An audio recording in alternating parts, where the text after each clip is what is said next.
Hey, what's up guys? Welcome to your 79th Android tutorial for the new Boston.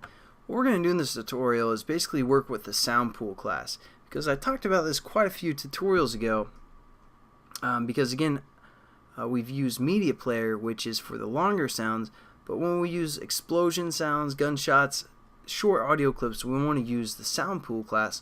I'll kind of talk about how that's beneficial and why we do that in this tutorial as well, or maybe the next one. I'm not for sure how long this is going to take. Shouldn't take too long here, but just set up a new class called Sound Stuff and get it going within your menu class, within that array, and also within your manifest. Extends activity on create, nothing new here, and then we're just going to create a new view, and we're just going to call this V for our view, and we're going to say new view, and we're going to pass in the context for this, and that's just going to create a new view for us. And now what we're going to say is just something like, gather my thoughts here, v.onClickListener, because we're going to have basically whenever they touch the screen, we could say on, touch listener as well, but we're going to do onClickListener, and then we're just going to say this, and then we're going to let this activity implement the onClickListener so we can use the method there. And so then all we have to do is add the implement methods, and we have our onClick method. Again, nothing new. And we're just going to say set content view for this view that we just set up here. It's just going to take up the whole screen, and it has a click listener attached to it. So we're going to say view. And there we go. We have our activity set up. Now let's set up our actual SoundPool class. So what we're going to say, we're going to go above this method here for our SoundPool, and we're just going to say SoundPool, and we're going to call the SoundPool object SP, and then just import our SoundPool, and we're going to set up this SP to be equal to new SoundPool object, and within the constructor or within these parameters to send back, we're going to say 5. Basically this first parameter, well, I'll show you after we type it out. And then for the second parameter, we're going to say audio manager dot stream music, and that'll just be the way that we're going to stream the music. And then we're just going to hit 0 for the third parameter. And there we go. We have our SoundPool object set up. Now basically, if I hover over here, you can see it takes in the 3 parameters.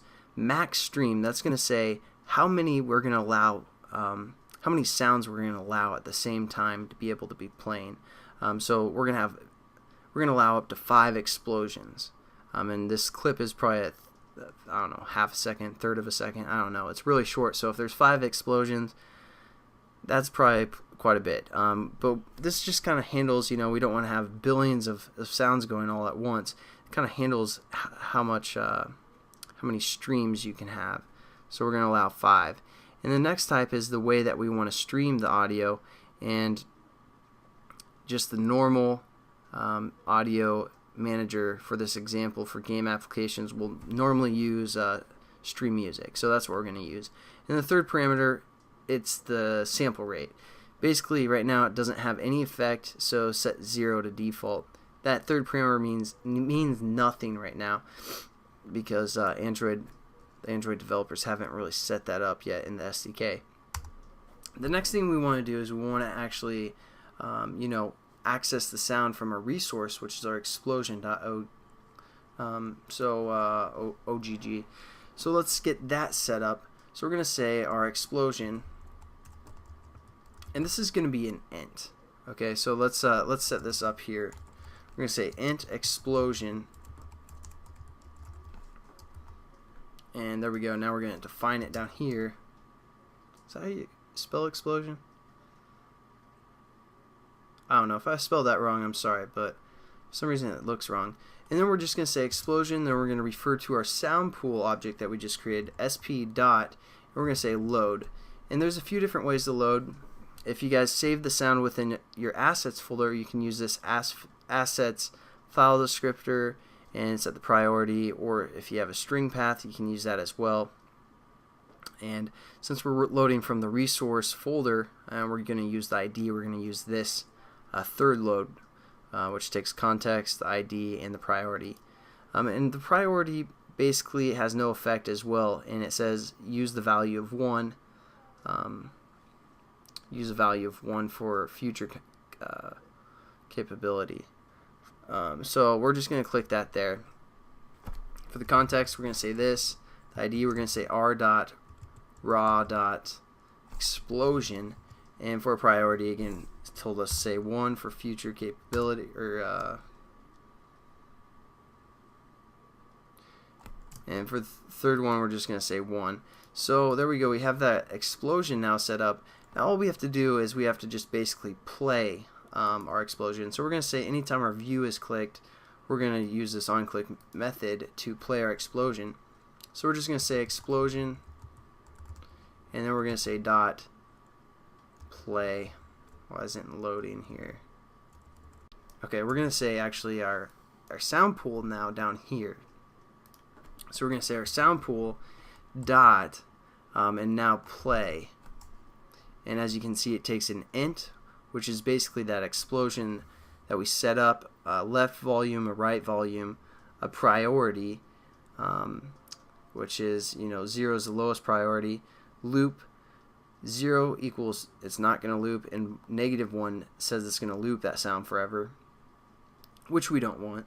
And then also the rate of playback. 1 is normal, but you can also go down to 0.5 or 2 if you want to change the rate that it plays back. So we're just going to click this method. For the sound ID, we're going to say explosion. Right volume, we're going to say 1, which is going to be the highest. And the left volume 1 and the right volume 1. The priority, we're going to set to 0. The loop, we want to set to 0 because we don't want it to loop forever. And the rate we're going to set to 1 because we want it to play back normally. And there we go, we're pretty much done. The only other thing that we can do, or that we might want to do, is basically this might take a little bit to load, and if we click before this explosion int is loaded, it might give us an error. So we're just going to quickly just say int is going to equal 0, something like that to start out with, and then once it sets this SoundPool load up, it'll change it from 0, and then that's just a way we can do error checking. So we're just going to say if explosion does not equal 0, we're going to play. Otherwise, it won't play that. So there we go. Let's just test it out, make sure everything works.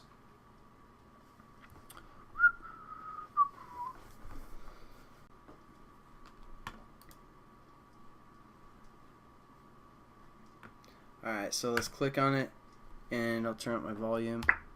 Alright, it's already up. And then we just, every time we click the screen, up to 5 at a time. So there we go, guys. I'll catch you guys in the next tutorial. Have a good one.